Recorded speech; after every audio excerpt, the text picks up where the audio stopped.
Vamos a leer la porción de las Escrituras, vamos a continuar con nuestra lectura de Marcos.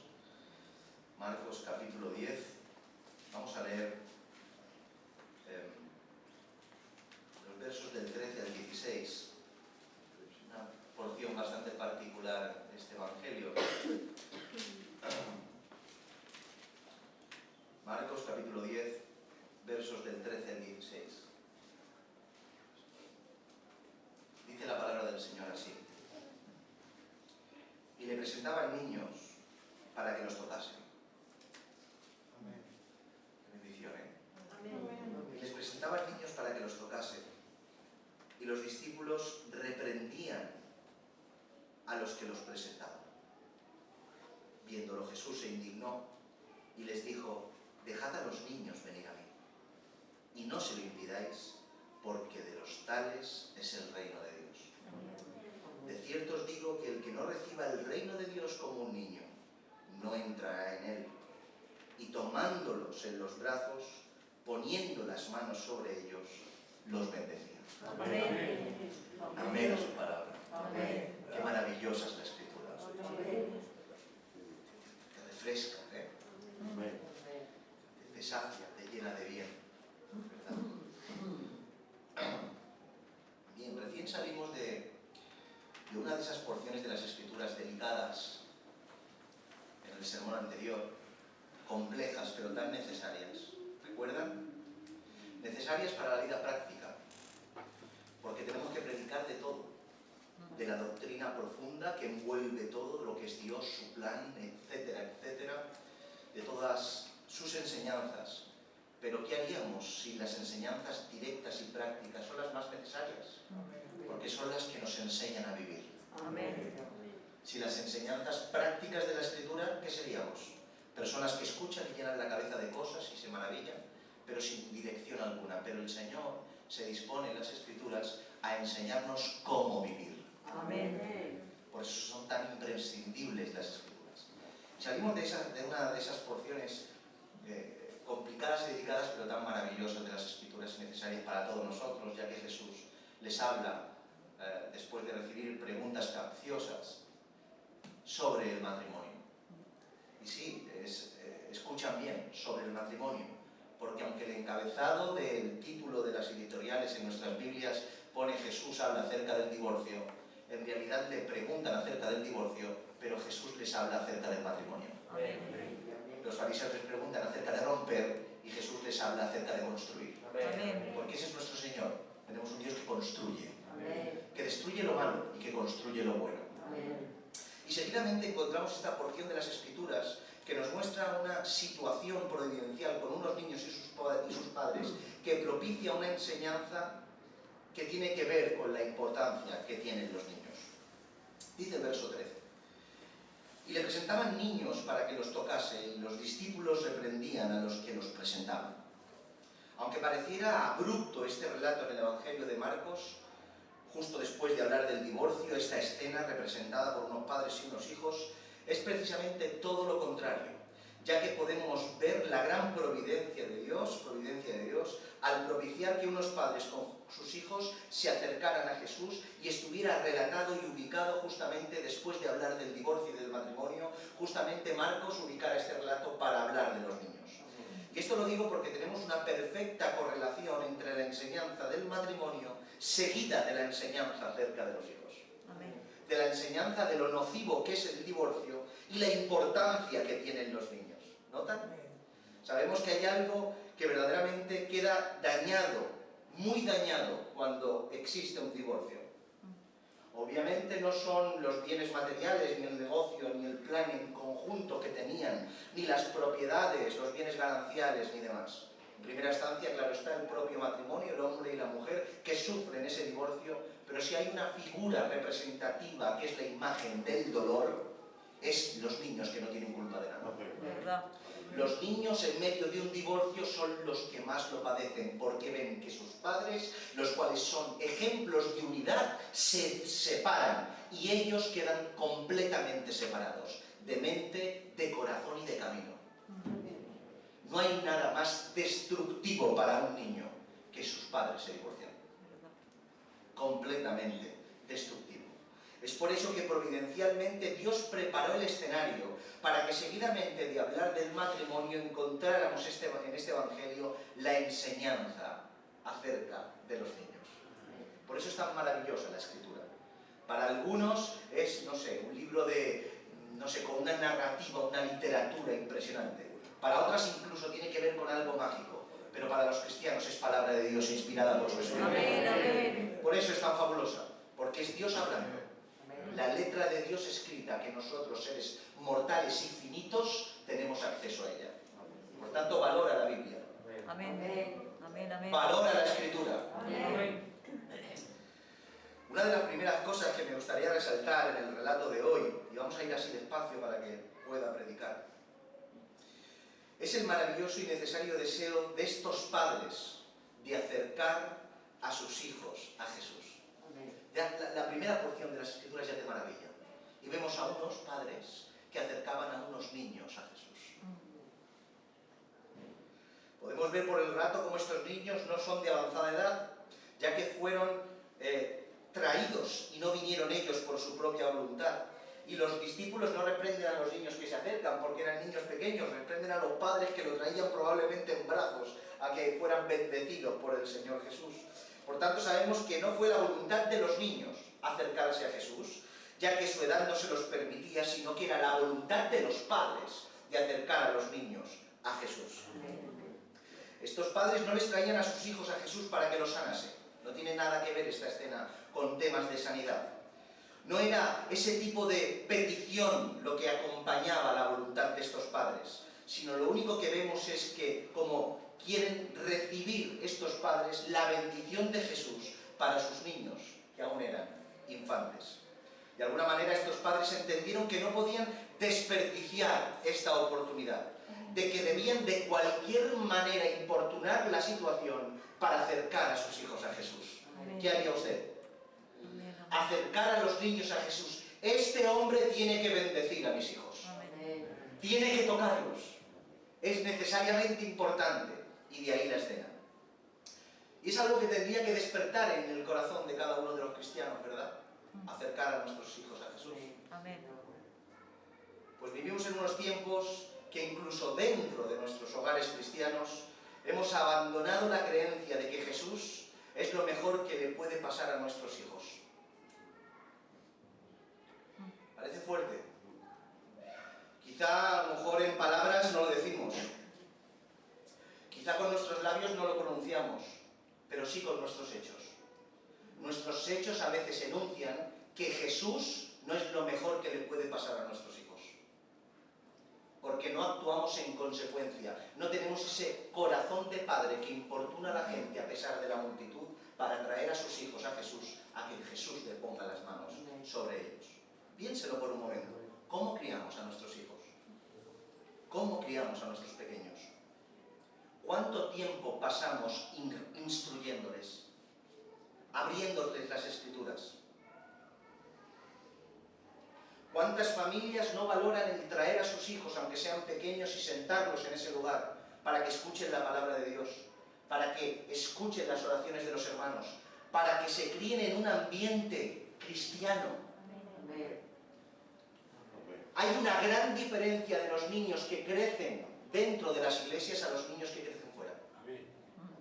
Cada uno tendrá que, su oportunidad tendrá que arrepentirse de sus pecados. Pero no es lo mismo criarse dentro del Evangelio que criarse fuera.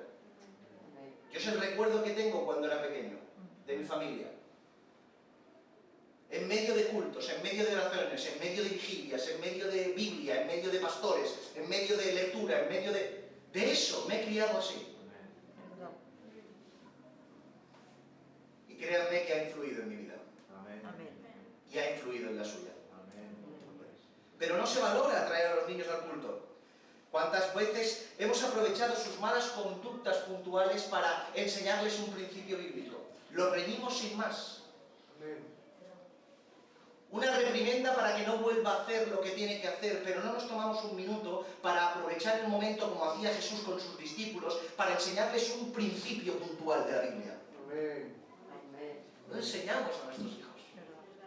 no los llevamos a los brazos del Maestro.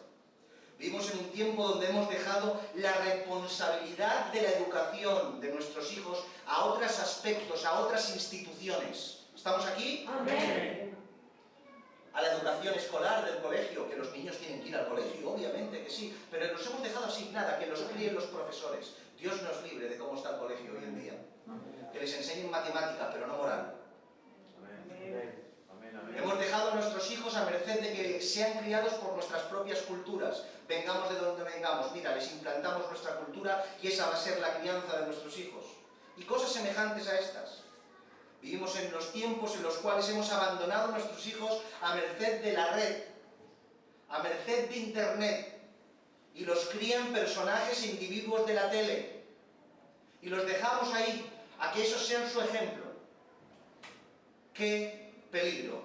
Y qué irresponsabilidad por nuestra parte, mis hermanos. Sí, Señor, ayúdanos.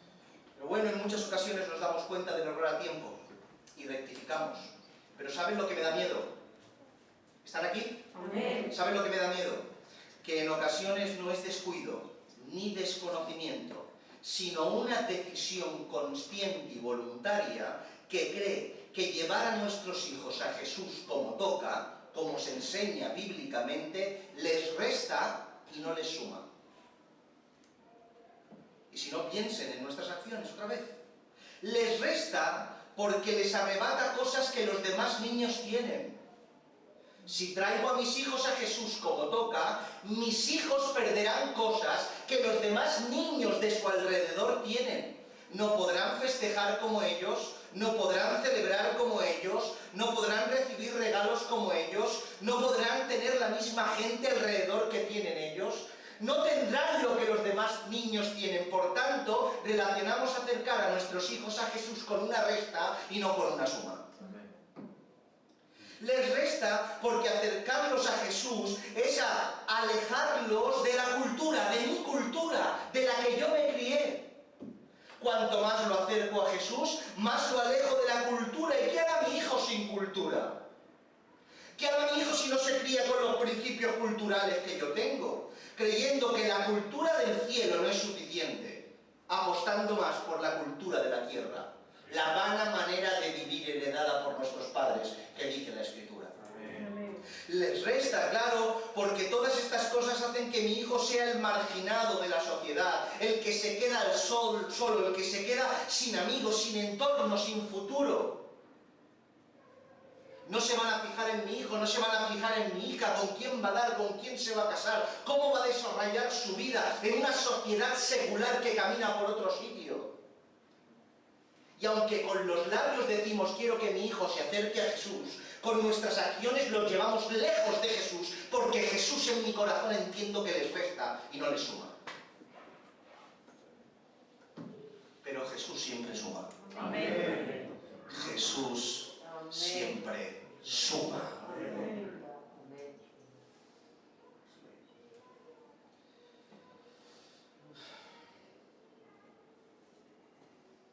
Esto nos ha llevado a la errónea convicción de dejar que nuestros hijos crezcan a su aire, como lo hicimos la mayoría de nosotros. Y ya nos ocuparemos de su fe cuando sean adultos, cuando hayan vivido su vida, cuando se hayan desarrollado, cuando ya sean mayores. Ya nos ocuparemos después. Pero se nos olvida que quizá después sea demasiado tarde. ¡Qué error! A veces cometemos el error y ponemos la excusa diciendo es que nuestros hijos no conocen a Dios aún. Cuando tenemos a nuestros hijos que aún no son adultos, pero tampoco son niños, es que no conocen a Dios aún. Y como no conocen a Dios, no les puedo obligar y tengo que dejarles. Obviamente no les puedes poner a Dios ahí a calzador. Ellos tendrán que tomar su propia decisión de arrepentimiento. Claro que sí, pero no olvides que la responsabilidad de tu hijo no es tu hijo, sino tú. Mientras que tu hijo esté bajo tu techo, tú eres el responsable. Tu hijo no tiene autonomía para hacer lo que quiera. Amén. Para nada, perdonan. Tu hijo no tiene autonomía para hacer lo que quiera. Tú tienes autoridad sobre tu hijo para llevarlo a donde tú estás. Para impedirle que haga lo que tú no quieres. Y lo que tú no quieres como creyente es que se deshonre a Dios. Por tanto, tú obviamente no puedes impedir, hacer que tu hijo crea con tu voluntad. pero sí puedes impedir que tu hijo haga lo que no procede y llevarlo a los lugares que corresponden, como la iglesia. No te excuses con que tu hijo no ha conocido al Señor. Sé padre, sé madre, Amén. responsable del Señor. Amén. Pero el corazón del creyente tiene que ser como el de estos padres. ¿Cuántos lo creen? Amén. Que voluntariamente aprovechemos el momento, siempre el momento, para llevar a nuestros hijos al Señor. Amén. ¿Dónde hay un mejor lugar que entre los brazos del Señor? ¿Me lo Sí, quieres decir? Señor. Amén. ¿Dónde estará más seguro tu hijo? Créeme que aunque parece que se te desvanezca todo de las manos, no hay mejor lugar, mejor seguridad que puedas darle a tus hijos que el Señor. Amén. Porque aunque esté solo, jamás estará solo. Amén. Lo tendrá Él. Sí, Señor. Lo tendrá a Él. Aleluya. Sí, Prefiero Señor. que mis hijas estén solas con Él que no acompañadas sin Él. Amén. Que lo tengan a Él. Amén. A Él. Es lo más importante, que lo tengan a Él. Amén. Es lo que nos enseña la Escritura y no hay discusión en ello. Deuteronomio 6, 4, 9. Oye Israel, el Señor nuestro Dios, el Señor uno es, y amarás al Señor tu Dios con todo tu corazón y con toda tu alma y con todas tus fuerzas. Y estas palabras que yo te mando hoy estarán sobre tu corazón y las repetirás a tus hijos y hablarás de ellas estando en tu casa y andando por el camino y al acostarte y cuando te levantes y las atarás como una señal en tu mano y estarán como frontales en tus ojos y las escribirás en los postes de tu casa y en tus puertas. Noten, todo lo que recibiste, el Señor dice, tienes la responsabilidad de legarlo. Amén. El legado para tus hijos no es los bienes que posees, es tu bien más preciado, el Evangelio. Amén. Y cada momento es una ocasión ideal para llevar a tus hijos a los pies del Señor, Amén. para que el Señor los toque y los bendiga. Proverbios 22:6, ¿cuántos lo conocen? Instruye a quien, al adulto, no, instruye al niño Amén. en su camino. Y cuando fuere viejo, no se apartará de él. Salmo 127:3, he aquí herencia del Señor son los hijos, cosa estimada es el fruto del vientre. Herencia del Señor en tus manos, no herencia tuya, herencia del Señor en tus manos que recibes tú. Tengamos responsabilidad para con Amén, nuestros hijos. Señor. Avanzamos, los discípulos nuevamente sin aprender la lección vuelven a entorpecer a aquellos que quieren acercarse a Jesús. Otra vez vuelven a entorpecer, es increíble.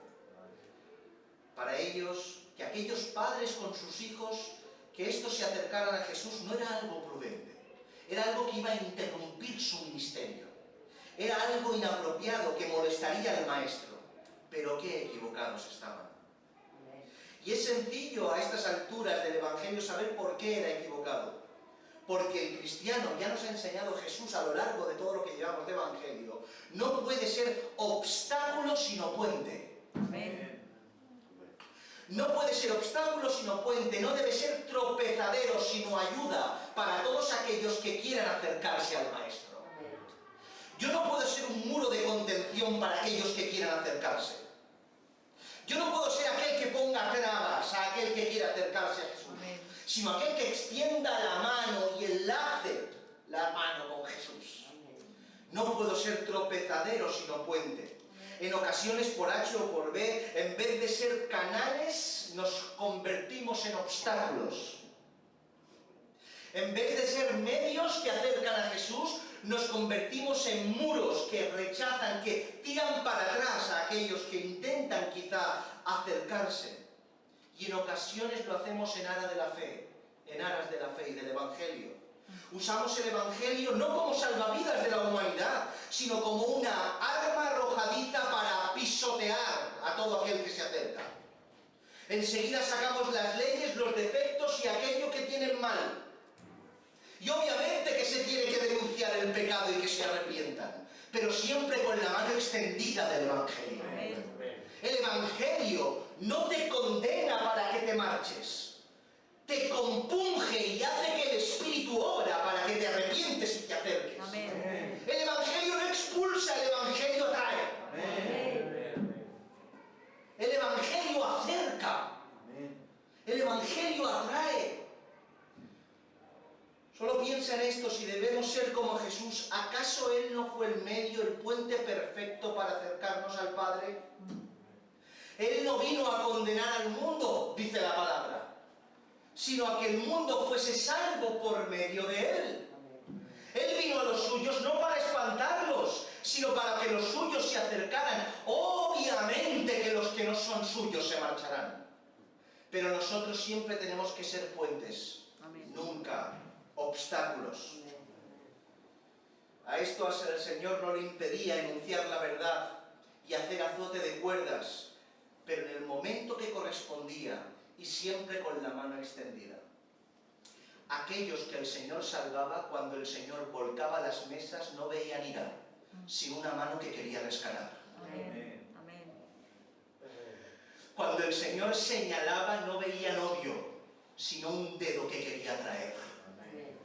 ¿Cómo exhortamos nosotros? ¿Para arrojar el Evangelio y que abramos la cabeza a la gente? ¿O la gente en nuestra expresión de la verdad y enunciado de la verdad y denuncia del pecado ven a Cristo queriendo salvar? Ay, Señor, gracias. Quizá a veces nuestras caras tendríamos que hacernos un selfie mientras que predicamos, a ver qué expresión tenemos. Si tenemos bondad en nuestros ojos, si tenemos amor en nuestra expresión, si verdaderamente deseamos atraer a la gente. Seamos como el Señor. Amén. Amén. La prueba más evidente del error de los discípulos la encontramos en el verso que le sigue. El verso 14 dice: viéndolo Jesús se indignó y les dijo: dejad a los niños venir a mí y no se lo impidáis, porque de los tales es el reino de Dios. El 15. De cierto os digo que el que no recibe el reino de Dios como un niño, no entrará en él. Amén. Podemos ver cómo Jesús se percata de lo que sus discípulos están haciendo. Y su expresión denota su disconformidad. Dice que se indignó. La palabra para indignar es afligido y al mismo tiempo enojado. Enfadado y afligido, ese es el sentimiento que emergió en el corazón del Señor. Compungido en el corazón, enojado y afligido. Jesús, al ver una vez más la actitud de sus discípulos, se enfada y se aflige al mismo tiempo, debido a las malas acciones de sus discípulos que no aprendían. Se indigna por la sencilla razón de que Jesús ama a los niños. Amén. Jesús ama a los niños y quiere a los niños cerca. Él quiere a los niños cerca. Es algo evidente en los evangelios el gran amor y atención que Jesús tiene con los más pequeños. Los sanaba, los atendía, los recibía, iba donde la petición de sus padres, los resucitaba. Estaba todo el rato pendiente de los niños. Es por eso que Jesús no hace lo que los discípulos esperan, lo cual bien podría ser un gesto de agradecimiento por el bien de su bienestar. Gracias, Pedro, gracias, Jacobo, gracias, porque me dejáis que pueda predicar. No hace eso, sino todo lo contrario. Los reprende y los enseña. Los reprende: dejad a los niños venir a mí, no se lo impidáis. Y les enseña, porque de los tales es el reino de Dios. Os digo que el que no recibe el reino de Dios como un niño no entrará en él. ¿Notan su reprensión y su enseñanza? Fíjense cómo en una sola frase de Jesús todo cambia de color. En una sola frase de Jesús todo cambia de color. Ahora los niños que eran un estorbo han venido a ser el ejemplo a seguir. La escena es que los niños son el estorbo y los discípulos intentan apartarlos. Pero los niños que venían a ser el estorbo, cuando Jesús habla, pasan de ser el estorbo al ejemplo. Amén. ¿Qué perspectiva más diferente de los ojos a los discípulos que veían estorbo a los ojos de Jesús que veían el ejemplo? Amén. Menuda lección para los discípulos, ya que los que querían quitar de en medio eran la figura a observar, la conducta a imitar a esos niños. Ahora bien, ¿a qué se refiere Jesús con recibir el reino de Dios como un niño? recibir el reino de Dios como un niño. En ocasiones hemos llegado a creer que lo que Jesús señalaba era a la naturaleza del niño. Y hemos llegado a creer, recibe a Jesús como el reino de Dios como un niño, porque el niño, su naturaleza del niño es la apropiada, aludiendo que nosotros debemos ser como niños, como la naturaleza de esos niños, o sea, carentes de maldad. Pero eso no es una buena exégesis del verso, no es una buena explicación del verso, ya que Jesús no apunta a la naturaleza del niño, sino a su actitud y cualidades. ¿Entiende esto? No apunta a su naturaleza, sino a su condición. En primer lugar, tenemos que entender que aunque sean niños, no están carentes de maldad. Aunque sean niños. Y como seres humanos tienen en sus genes la naturaleza pecaminosa heredada de sus padres, Adán y Eva. Es por eso que, como todos, cuando adquieren la madurez, necesitarán ese momento de arrepentimiento y fe para poder ser salvos. Es por eso que un niño también muere, porque hereda la naturaleza pecaminosa de Adán y Eva. Es por eso que no se puede apuntar a la naturaleza de los niños en esta enseñanza, sino a su condición. Veamos por un momento el Evangelio de Mateo, a un verso que tiene relación con este. Y veamos lo que dice ahí para una mejor comprensión de lo que estamos hablando. En Mateo capítulo 18, verso del 2 al 4 dice: Y llamando Jesús a un niño, lo puso en medio de ellos y dijo: De cierto os digo, que si no os volvéis y os hacéis como niños, no entraréis en el reino de los cielos.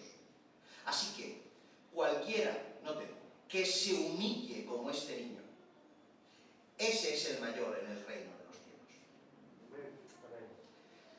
En este verso podemos ver una escena parecida. Vemos a Jesús como unos niños, poniéndolos como ejemplo para entrar en el reino de Dios. ¿Y qué les dice Jesús a sus discípulos? Cualquiera que se humille, una condición de actitud y condición, cualquiera que se humille como este niño, que no se humille como este niño, no es merecedor del reino de los cielos. Por tanto, podemos ver cómo no hace alusión a la naturaleza, ya que esta, como todos, es una naturaleza caída, sino a su condición y actitud, a la humildad y otras cualidades características que tienen los niños. La mayoría de nosotros hemos sido padres y hemos visto, si no, hemos tenido niños cerca, y podemos ver esas características tan particulares. Es una evidencia que un niño todavía no ha llegado a desarrollar la maldad. Es una evidencia. No ha llegado a desarrollar la concupiscencia pecaminosa. Un niño no tiene esa noción egoísta del yo en un contexto de pecaminosidad. Aún no piensa en el prestigio, en la escala social, en el orgullo, ni cosas semejantes. Lo que hacen unas cualidades únicas para el reino de Dios.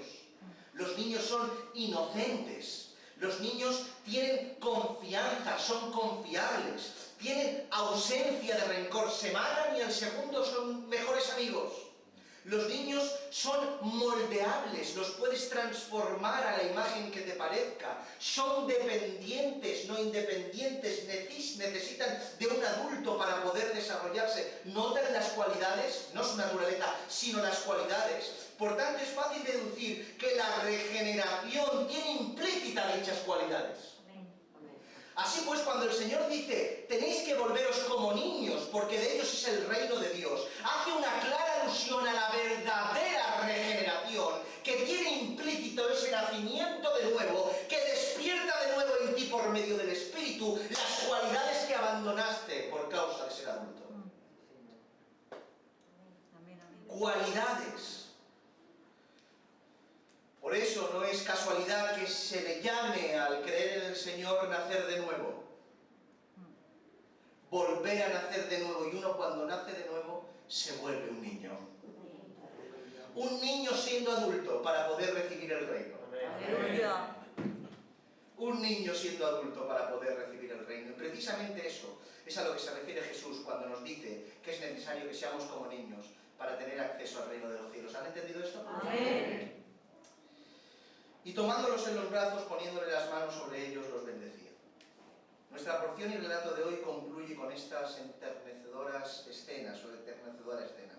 Imagínense por un momento el escenario, Unos padres que llegan con sus hijos en sus brazos, unos discípulos que reprenden a sus padres: ¿qué estáis haciendo ahí? No traigáis a los niños al Señor que está predicando, es el momento del sermón. Y un momento en el que Jesús aparta a sus discípulos, a los más íntimos, para dejar paso a los padres. Y ahora Jesús coge y, tras la reprensión y darles libre acceso, toma a cada niño uno por uno y los bendice. ¡Qué escena más impresionante! Como hemos dicho antes, no se trata de una oración por sanidad, sino una imposición de manos, la cual tiene implícita la correspondiente oración para su particular bendición. Es imposible no acordarme de ese mandamiento que Dios dio a Aarón, su siervo, por mano de Moisés, para que como sacerdote bendijera a los hijos de Israel. Dice la palabra del Señor en Números 6, 24, 25. El Señor te bendiga. Esta es la oración que le manda Dios a Moisés, y que Moisés le diga a Aarón que haga, cual sacerdote para los hijos de Israel. El Señor te bendiga y te guarde. El Señor haga resplandecer su rostro sobre ti y tenga de ti misericordia. El Señor alce sobre ti tu rostro y ponga en ti paz. Y pondrá mi nombre sobre los hijos de Israel y yo los bendeciré. Amén. Qué bendición más fabulosa, ¿verdad? Pero no estamos hablando de un sacerdote común. No estamos hablando de un sacerdote normal. No estamos hablando de un hombre ordinario, investido por Dios. Estamos hablando del Verbo hecho carne, caminando por Jerusalén, tomando a un niño en brazos y orando por él. Gloria a Dios. Algo que no tiene... Esos niños quedaron sellados para el resto de su vida. Porque es imposible que el Señor pusiera sus manos sobre ellos y aun siendo pequeños no se estremecieron. Si se estremeció Juan en el vientre de Elizabeth, ¿Verdad? estando Jesús en el vientre de María. Dice, cuando he llegado, se ha agitado el niño dentro de mi vientre. ¿Cuánto más poniendo Jesús sus manos? Amén. Ese niño le traía una convulsión y al Padre igual de ser tocado por el Señor. Sí, mis hermanos, aunque iba dirigiéndose a Jerusalén para morir en el Calvario, tuvo tiempo para orar por unos niños. Amén. Ese es el Señor. Amén. Amén. Siempre dispuesto a hacer el bien, hermanos. Amén. Siempre dispuesto a extender la mano. ¿Cómo no voy a tener tiempo para extender la mano? ¿Cómo? No, es que extiende la mano siempre. Extendamos la mano siempre, mis hermanos. ¿Me permiten una cosa más que me gustaría hablar? Amén. Aunque hemos terminado ya con nuestra exposición de hoy, no me gustaría concluir esta porción de las Escrituras sin abordar una cuestión muy por encima que veo propicia de parte del Señor compartir en este día tratando de este tema. Esta cuestión a resolver deriva de una de las afirmaciones que hace Jesús en estos versos que hemos dejado atrás. A ver si puedo.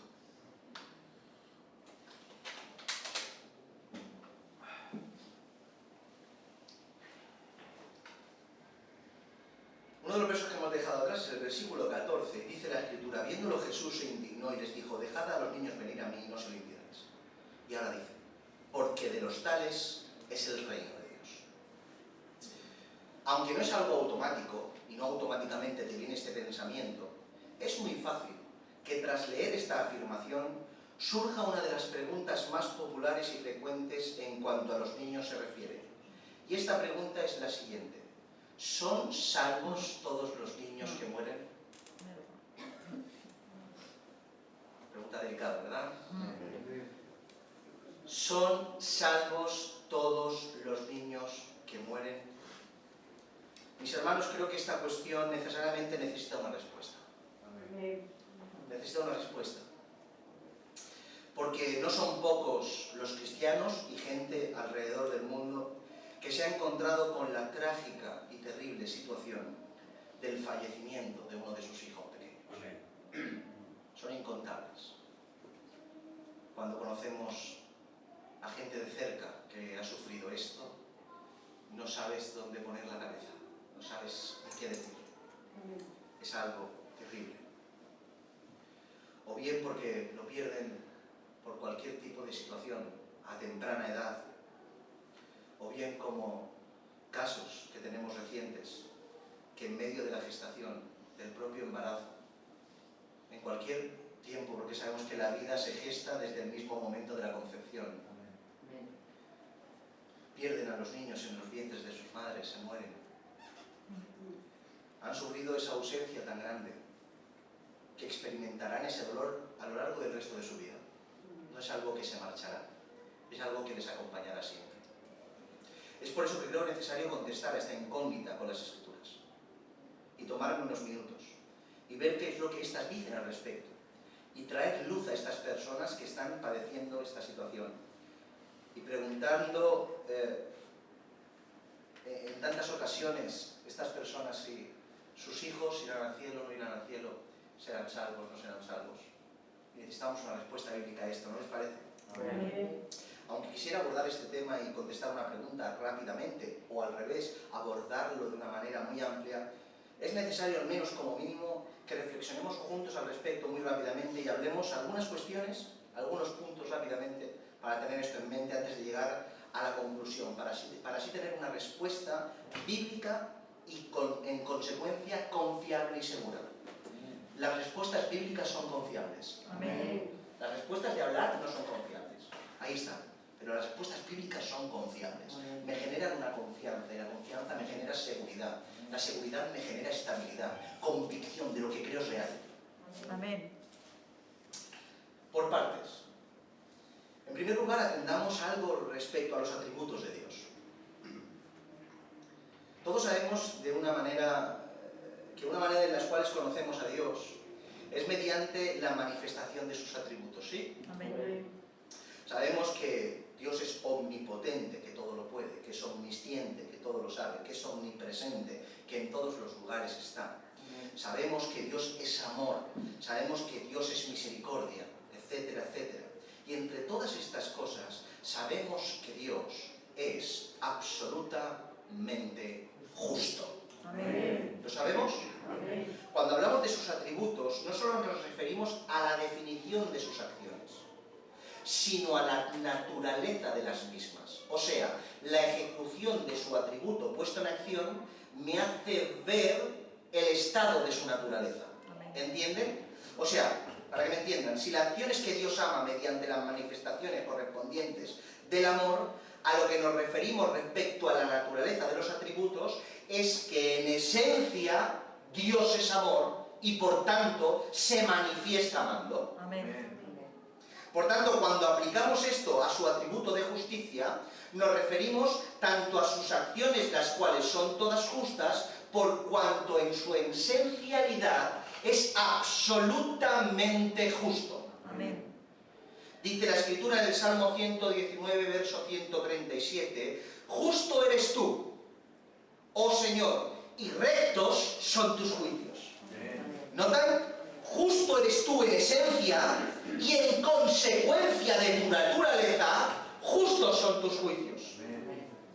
Así pues, esta verdad de sus atributos de justicia nos hace entender que Dios obrará siempre justamente en todos sus juicios y ninguno de sus otros atributos le impedirán que éste sea correctamente manifestado, ya que, como hemos dicho y expresado, en esencialidad el Señor es puramente justo.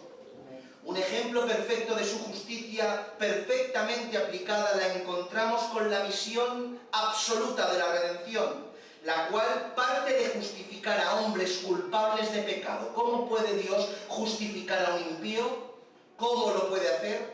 Pues para que se pueda manifestar su atributo de justicia como corresponde, el Señor mandó a su Hijo libre de pecado para que fuera propiciación por nuestros pecados y se pusiera en nuestro lugar y que nuestra culpabilidad cayera sobre sus espaldas para que su justicia fuera aplicada a nosotros. Amén. Por tanto, el Señor no justifica a los impíos, el Señor justifica a aquellos que mediante el sacrificio de Jesucristo fueron purificados y justificados gracias a la redención expiatoria. Amén. ¿Entienden esto, no?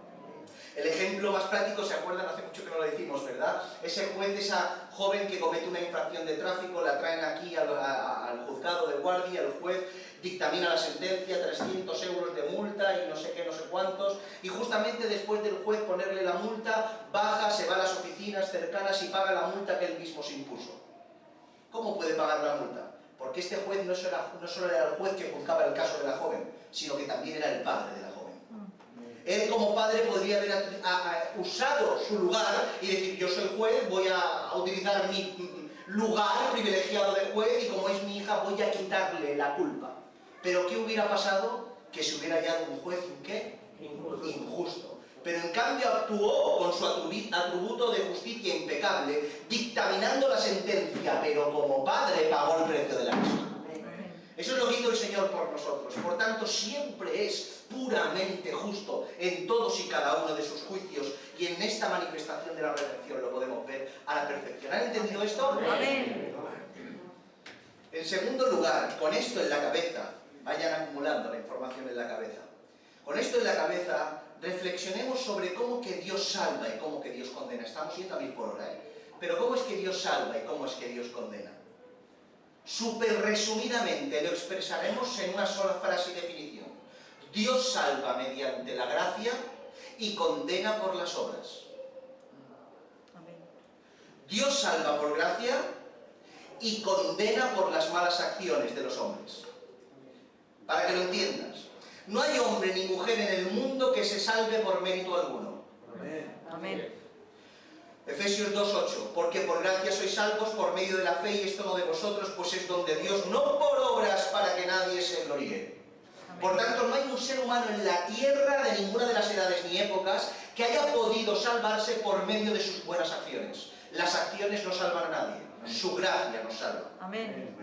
Y no hay hombre ni mujer en el mundo que sea condenado injustamente, sino que será condenado por las malas acciones pecaminosas y de incredulidad de su propia persona. El alma que pecare, ésta ciertamente morirá. Todos pecaron y todos están destituidos de la gloria de Dios por sus malas acciones. Por tocar otro texto, Ezequiel 18:20, el alma que pecare esta morirá, el Hijo no llevará el pecado del Padre, ni el Padre llevará el pecado del Hijo, la justicia del justo será sobre él, y la impiedad del impío será sobre él. Amén.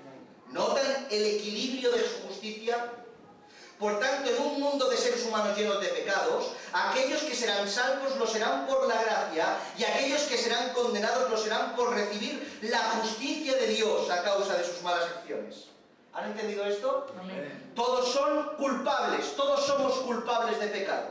Y entre todos los culpables de pecado, habrán algunos que serán salvos por gracia, aplicándoles la justicia de Cristo en ellos. Los otros no serán escogidos para condenación, sino que por sus malas acciones e incredulidad serán condenados. Amén. Por tanto, el justo juicio de Dios es perfecto. Salva por gracia, pero condena por obras. ¿Habéis entendido más o menos esto? Amén. Entendiendo esto, podemos decir que no existirá ni una sola persona que sea condenada sin haber infringido la ley consciente y voluntariamente. ¿Qué es pecado? Infracción de la ley. Por tanto, el pecado se comete cuando yo, voluntaria y conscientemente, transgredo la ley que Dios ha previamente establecido para mí. Como dice la Escritura, que ya hemos citado, Romanos 3:23, por cuanto todos pecaron y están destituidos de la gloria de Dios. Es por eso que aquellos que serán echados al lado como de fuego, escuchen bien, solo son aquellos que están bajo la imputación de su pecado, siendo transgresores voluntarios de la ley. Amén. El infierno es para los pecadores, para Satanás y sus ángeles y los pecadores. Por eso leemos en Apocalipsis 20:12, y vi a los muertos grandes y pequeños de pie ante Dios, y los libros fueron abiertos, y otro libro fue abierto, el cual es el libro de la vida. Y fueron juzgados, escuchen, los muertos, por las cosas que estaban escritas en los libros según sus obras. ¿Cómo fueron juzgados? No por elección, sino por causa de sus malas acciones. Apocalipsis 20:15, y el que no se haya inscrito en el libro de la vida fue lanzado al lago de fuego. Apocalipsis 21:8, pero los cobardes e incrédulos, y aquí las obras, cobardes e incrédulos, los abominables, homicidas, los fornicarios, hechiceros, los idólatras y todos los mentirosos, tendrán su parte en el lago que arde con fuego y azufre, que es la muerte segunda. Por tanto, todas las acciones, las cuales son infracción de la ley consciente y voluntariamente, serán aquellas que Dios utilice para juzgar justamente y condenar al impío en su impiedad. Teniendo en la cabeza, ¿van conmigo? ¿Me van acompañando? Teniendo en la cabeza que Dios es absolutamente justo y que condena solo por causa del pecado, vayamos a la última cuestión. ¿En qué condición tiene Dios respecto a los niños? ¿En qué condición respecto a Dios se encuentran todos los niños? Cuando hablamos de niños, entiéndase aquellos niños que por su corta edad aún no han alcanzado la madurez y conocimientos necesarios para discernir entre aquello que es bueno y aquello que es malo, entre aquello que es justo y aquello que es injusto. En otras palabras, un niño libre de conciencia consciente pecaminosa. A eso nos referimos. Como ya dijimos anteriormente, cuando hablamos de la inocencia de los niños, no lo hacemos bajo los parámetros de la naturaleza, sino bajo los parámetros de su condición. Todos sabemos que los niños no nacen sin pecado, tal cual nació nuestro Señor Jesucristo. Solo Cristo nació sin pecado. Amén. Solo uno. Todos los niños nacen con pecado. Todos nacen bajo la influencia de la condición del pecado de Adán. Salmo 51:5, por ejemplo. He aquí en maldad he sido formado y en pecado me concibió mi madre, dijo el salmista David. Por tanto, no se trata otra vez de naturaleza, ya que ésta está condicionada al pecado de Adán, sino de la condición, ya que como infante no tiene la concupiscencia despierta ni la conciencia de pecado como la tiene un adulto. ¿Acaso los niños no pecan? ¡Claro que pecan! Obviamente que sí, roban, mienten, se enfadan, pegan. Son infracciones de la ley. Pero aún así, son incapaces de entender el contexto y la aplicación moral de su pecado. Lo hacen sin tener el conocimiento moral de lo que están haciendo. En otras palabras, no son conscientes voluntarios de transgredir la ley. Amén. Actúan por naturaleza. Es por eso que en infinidad de ocasiones podemos ver en las Escrituras que para Dios un niño, a pesar de su naturaleza, es tratado como inocente, aplicándole la inimputabilidad. Cuando hablamos de inimputabilidad, nos estamos refiriendo a aquellas personas que aunque hayan cometido algún delito, no se les puede aplicar ninguna pena por su condición. En nuestro Código Penal, a un niño menor de 14 años, no tomen esta edad como referencia de lo que estamos hablando, hablo del Código Penal, un niño menor de 14 años no se le puede imputar como un adulto, ya que se le considera inimputable debido a su temprana edad y su plena consciencia de sus actos. Lo mismo se aplica a los discapacitados mentales.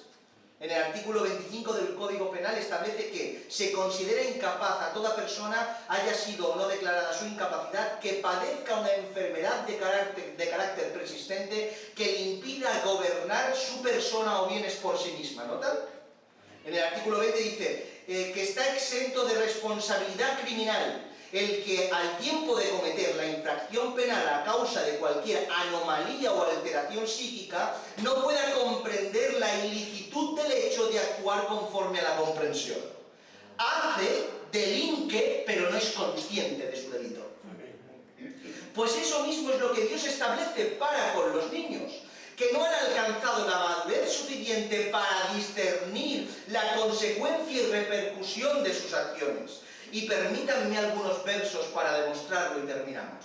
Deuteronomio capítulo 1, verso 39. Y nuestros niños, de los cuales dijisteis que servían de botín, y vuestros hijos, que no saben hoy lo bueno ni lo malo, ellos entrarán allá, y a ellos les daré, y ellos la heredarán.